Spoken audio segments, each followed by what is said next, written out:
Picture a rainy October evening in 2022, Seattle's skyline twinkling through the mist, and me, Nora, standing in a waterfront restaurant overlooking Puget Sound, wearing a sapphire dress that shimmered like the water. I was 25, sipping rosé, my heart full as I celebrated my one-year anniversary with my boyfriend Liam. I thought we were untouchable, our love a beacon in the storm of my past. But in one devastating moment, Liam's best friend Claire turned our night into a nightmare, unveiling a secret so twisted it shattered my trust, and sparked a revenge so quiet, so powerful it still haunts me.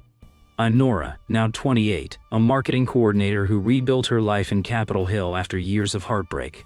Liam, a 26-year-old software engineer with a crooked smile and a love for hiking, was my safe haven. We met 2 years ago at a Fremont brewery, bonding over craft IPS and our shared obsession with true crime podcasts. He asked me out on a sunset kayak trip in Lake Union, his nervous laugh melting my walls. Our one-year anniversary was meant to be a milestone, a celebration of us in a city that felt like ours. Instead, it became the stage for Claire's betrayal. Liam and I were solid, or so I thought. His past relationships were short, flings that fizzled after a few months, none lasting longer than 6. He'd laugh it off, saying he was a picky, but I sensed a pattern. Enter Claire, his best friend of 15 years.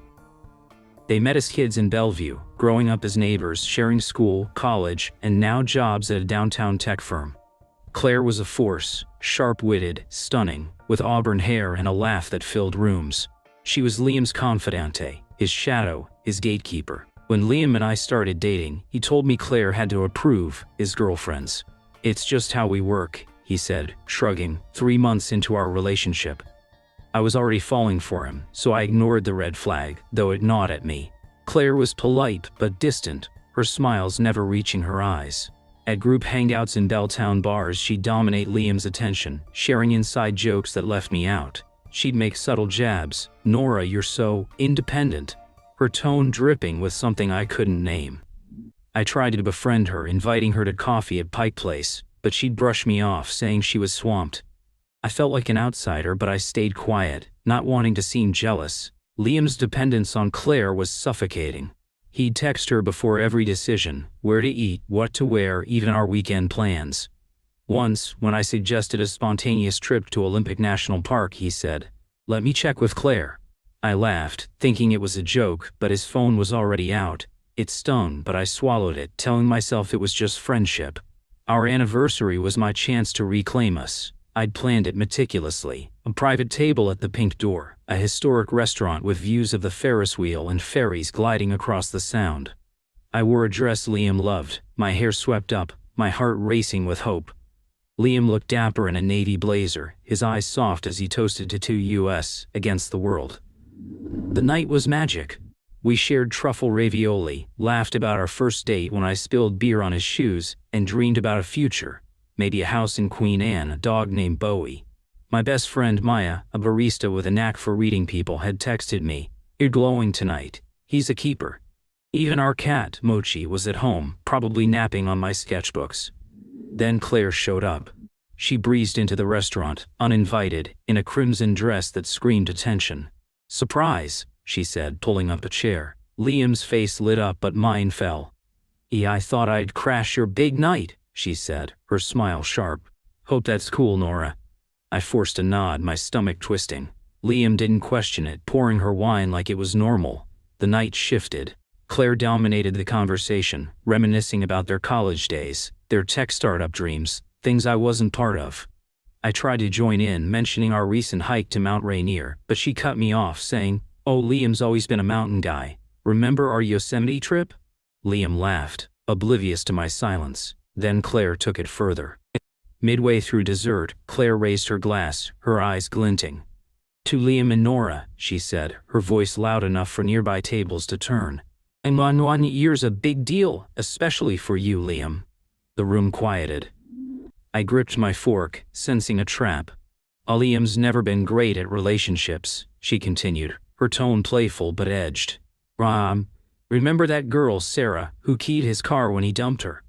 Or Jenna, who stalked him on Insta for months? Nora, you're different. But I hope you're not another mistake." The words hit like a slap. Liam's exes were private stories he'd shared with me, vulnerabilities I'd held close. Why was Claire airing them now, framing me as a potential disaster? The restaurant felt like a stage, every eye on me. "Claire," I said, forcing a laugh, "and maybe stick to happy toasts?" She waved me off, her smile razor thin. "Oh, Nora, I'm just looking out for Liam. Someone's got to make sure you're not hiding red flags." The silence was crushing. Liam stared at his plate, his hand frozen on his glass. Maya, who joined us for drinks, glared at Claire, her jaw tight. The waiter hovered, unsure. Humiliation burned my throat, a wildfire I couldn't douse. This wasn't a toast, it was a public shaming. Before I could respond, Maya stood, her chair scraping. A petite woman with a lion's heart, she didn't mince words. "That's enough, Claire," she said, her voice cutting through the tension. "Sit down." Claire blinked, her smile faltering, "And see why it was just..." "You're done," Maya said, stepping closer. I looked at Liam, expecting him to defend me, but he was silent, his eyes darting between us.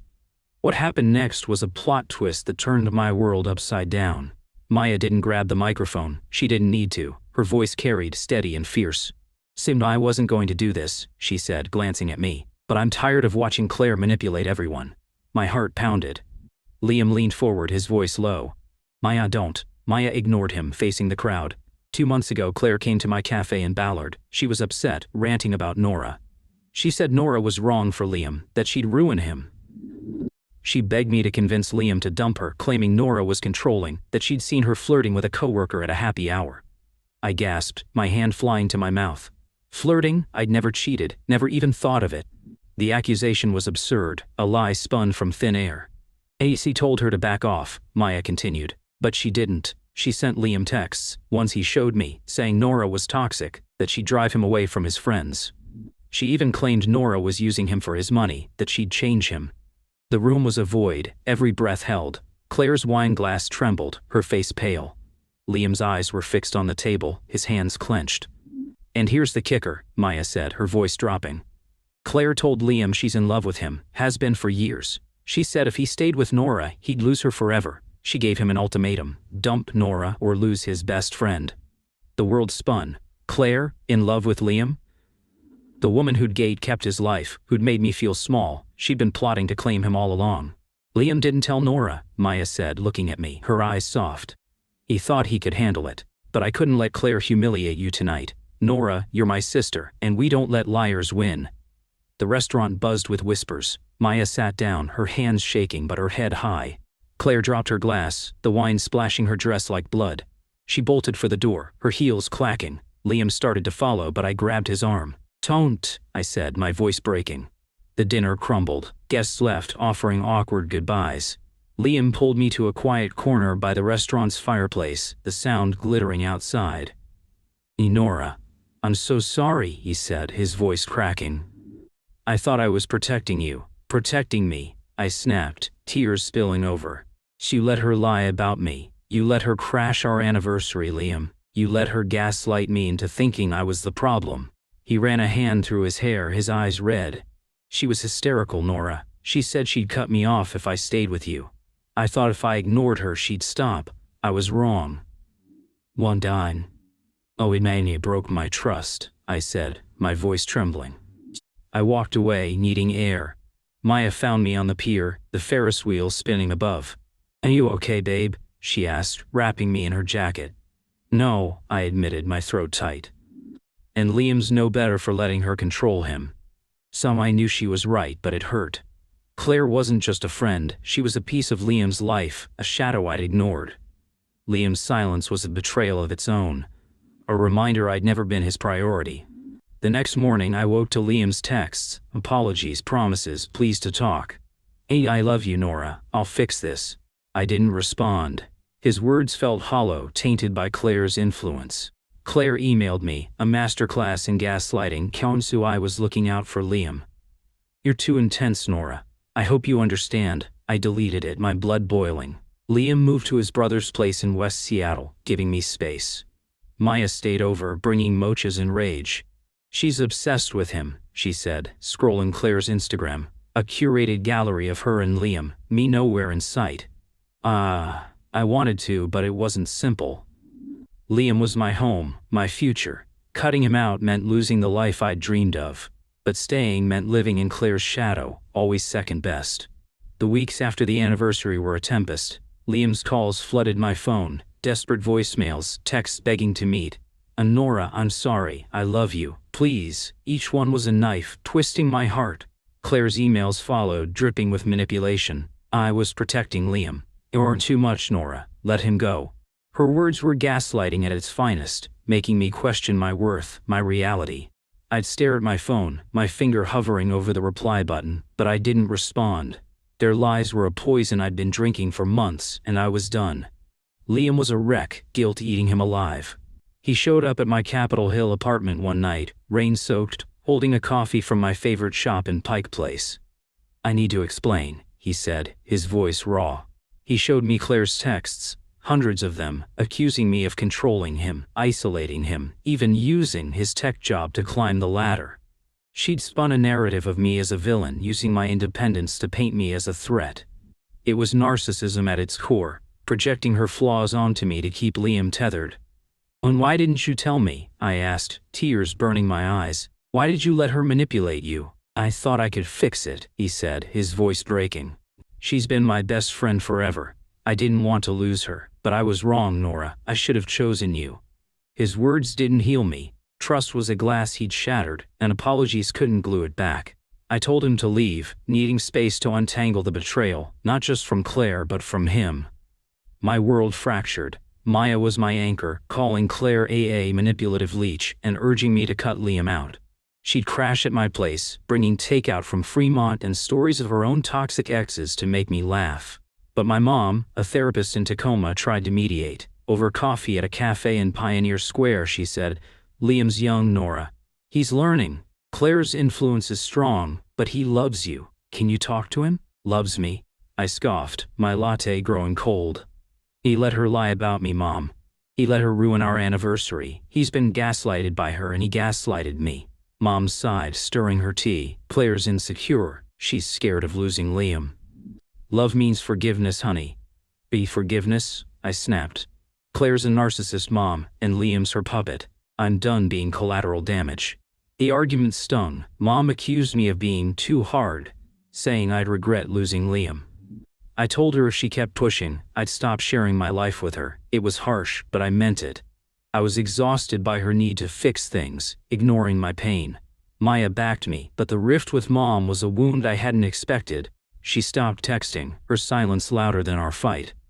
Liam's brother, Ethan, reached out saying Liam was a mess without me. I didn't reply. I needed to protect myself, not save him. I couldn't let Claire's betrayal define me. I needed to reclaim my story, not with a screaming match, but with something smarter, quieter.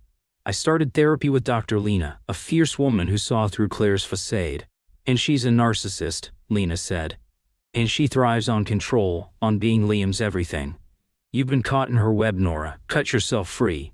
Lena helped me see my learned helplessness, how I'd stayed silent to avoid Claire's wrath, always prioritizing Liam's peace over mine. Boundaries are strength, she said. They're not walls, they're gates you control. I confided in Maya, who'd always distrusted Claire's best friend act. She's a drama queen, Maya said over beers at a brewery in Ballard. Remember when she forgot to invite you to Liam's birthday? She's been sabotaging you from day one. Maya's words sparked a plan. Claire lived for her role as Liam's savior, her social media, a shrine to their unbreakable bond. If I could let her expose herself, she'd unravel without me firing a shot. I started small, sharing the truth with our mutual friends. I showed them Claire's text to Liam, calmly explaining her lies. Most were shocked, apologizing for enabling her. A few, loyal to her charm, called me jealous. I let them go. Boundary formation was my shield, choosing who deserved my trust. Then came Liam. He begged to meet, promising to cut Claire out. I agreed, but with a condition. He had to confront her first, tell her she'd crossed a line. If you can't stand up to her, I said, we're done. He hesitated, his eyes pleading, but nodded. A week later, Liam called, his voice shaking. I did it, he said. He told Claire she went too far. She didn't take it well. He sent me screenshots. Claire's response was a meltdown, accusing him of betraying their friendship, claiming I'd brainwashed him. She'd even threatened to quit their job, saying she couldn't work with him if he chose me. But the real bombshell? Claire posted a public X thread, tagged to her 30,000 followers, accusing me of stealing Liam, claiming I'd manipulated him to destroy their bond. She included doctored screenshots, texts I'd sent Liam about my insecurities, twisted to make me look obsessive. She tagged my marketing firm, Liam's company, even my old college professors, ranting about my toxic influence. Her desperation backfired. Her coworkers called her out, her followers turned on her, and her boss suspended her for unprofessional conduct. Maya called, laughing. And she's imploded, Nora, her career's toast. But there was more. Liam admitted Claire had kissed him a year ago before we met, confessing her love. He'd rejected her but never told me, afraid of ruining their friendship. The revelation was a gut punch. Claire's sabotage wasn't just jealousy. It was obsession, years in the making. 3 days before I decided my next step, Ethan showed up at my apartment, his face grim. "And Nora, you need to know something," he said. He showed me emails from Claire's work account, accidentally said to him. She'd been leaking Liam's code to a rival startup, claiming it was a teamwork to boost her career. She'd used Liam's trust to climb the ladder, all while sabotaging his relationships to keep him dependent. I stared at the emails, stunned. Claire's lies, her ultimatum, her love for Liam, it was all a game to control him, to secure her own success. "Liam doesn't know," Ethan said. "I thought you should decide what to do." "Console." I forwarded the emails to Liam anonymously, with a note, "And she's been using you. Wake up." I didn't sign it. I didn't need to. Liam confronted Claire at their office, in front of their team. She denied it, but the emails were damning. She was fired, her reputation in Seattle's tech scene ruined. Liam quit too, taking a job in Portland to start fresh. He begged me to take him back, promising a life without Claire, but I couldn't. His silence, his loyalty to her had broken something I couldn't mend. I called him one last time. "Oh, you're free now," I said. "And I'm not your savior, I'm mine." I hung up, blocking him for good. 2 years later, I'm a new Nora. I moved to a loft in Fremont where I'm mastering pottery and spoiling mochi with treats. I launched a podcast, Unraveled Lies, sharing stories of surviving manipulation. It's small but growing, with listeners thanking me for giving them courage. I'm dating again, a musician named Theo, who respects my boundaries and loves my quirks. Claire moved to San Francisco, chasing a new start. Her ex is private, her career a shadow. I heard she's single, still posting cryptic quotes about loyalty. I don't wish her harm, but I don't need her in my orbit. Her absence is peace. Liam's in Portland, rebuilding. He emailed once, thanking me for opening his eyes.